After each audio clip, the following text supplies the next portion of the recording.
জনতার action, direct action, মুসলমানের উপর হামলা কেন?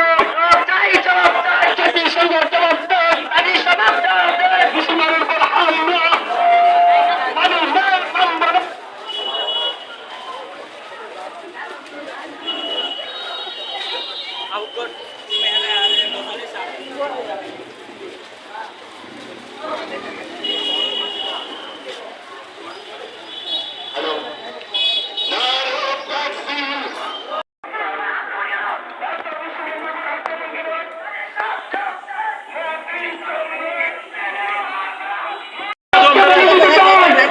তোমাদের সঙ্গে আমাদের একটা পূর্ণাঙ্গ যুদ্ধ হবে। সেই যুদ্ধের ঘোষণা 450 বছর আগে আল্লাহর রাসূল দিয়েছেন। সেই যুদ্ধের নাম হচ্ছে গুজরাতুল হিন্দ। সেই যুদ্ধের জন্য আমরা প্রস্তুত হচ্ছি।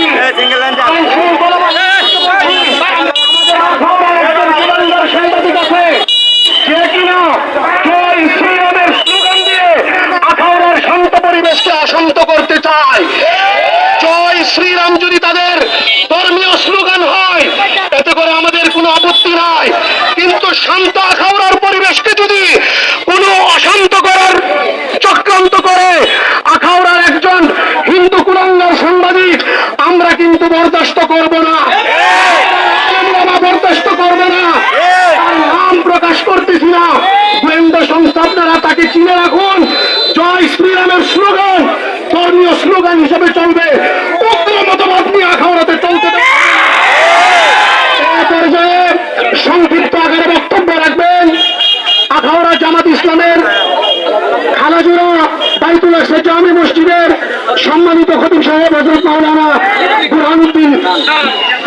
আলহামদুলিল্লাহি রাব্বিল আলামিন, আসসালাতু ওয়াসসালামু আলা আশরাফিল আমবিয়া ওয়াল মুরসালিন ওয়া আলা আলিহি ওয়া আসহাবিহি আজমাইন। সম্মানিত আখাউড়া তৌহিদি জনতা, আপনারা ইতিমধ্যে দেখেছেন শুনেছেন আমরা আমাদের রক্তে ইতিমধ্যে আগুন লাগিয়ে দিয়েছে ভারত সরকার।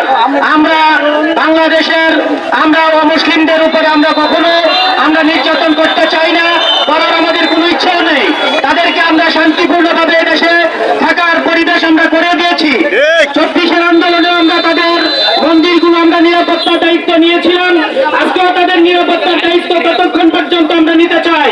তবে ভারত সরকারকে আমরা জানিয়ে দিতে চাই আমাদের মুসলমানদের অস্তিত্ব নিয়ে আপনি খেলামেলা করবেন না।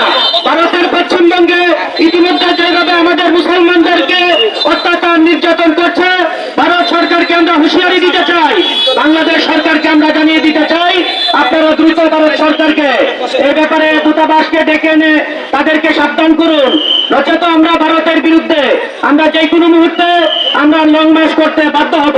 সুতরাং আমরা এই আখাউড়াবাসীকে আমরা ধৈর্য ধারণ করার তৌফিক দেওয়ার জন্য, ধৈর্য ধারণ করার জন্য অনুরোধ করব।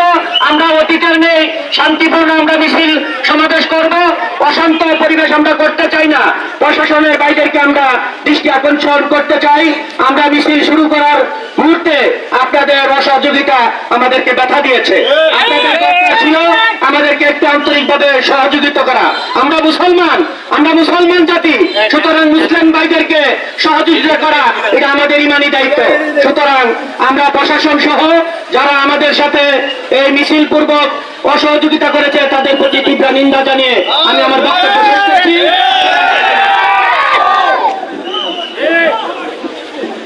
ধন্যবাদ আমাদের বুরহানুদ্দিন খান সাহেবকে, উনি গুরুত্বপূর্ণ বক্তব্য রেখেছেন। আসলে প্রশাসনের বিষয়টা আমাদের কাছে খুব ব্যতীত দিয়েছেন।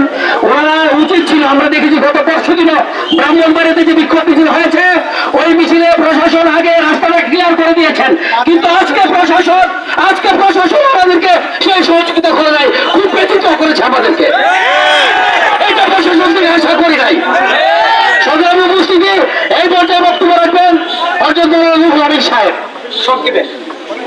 বিসমিল্লাহির রহমানির রহিম।